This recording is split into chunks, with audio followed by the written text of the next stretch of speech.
السلام عليكم ورحمة الله وبركاته. داودياشيدا qiimaha iyo qadarinta naga mudan ee sida tooska noola socdo. Waxay soo gaadhay waqtigaan idin soo tabin jirnay war waxaan idinka haynay geyga Soomaalida iyo guud ahaan caalamka. Warkan waxa idin socodsiin doontaa hadii Rabbi raali ka noqdo anigoo Xamdi Cabdi Sogsaga. Warka madaxdiisii. Gudoomiyaha xisbiga mucaaradka ee wadani Mudane Cabdiraxmaan Maxamed Cabdilaahi Cirro ayaa waxa isbitaalka uu gargaar ku booqday. tafatiraha bulshada fi khadar macallin deeq oo dhawaan uu dhaawac u geystay askari ka tirsan ciidanka Soomaaliland. madaxweynaha Soomaaliya Mudane Maxamed Cabdullaahi Farmaajo ayaa booqasho ku tagay caasimadda dalka Eritrea Asmara waxaanu halkaasi kula kulmay madaxweynaha dalka Eritrea Siyaasa Fawarke.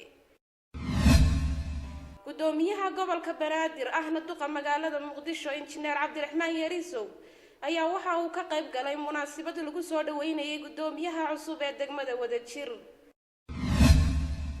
magaalada Gaalkacyo wasaaradda caafimaadka maamul goboleedka Galmudug ayaa waxa ay qabatay kulan ballaaran oo lagaga hadlayay sidii loo yareyn lahaa cudurka loo yaqaan duumada iyo khatartiisa.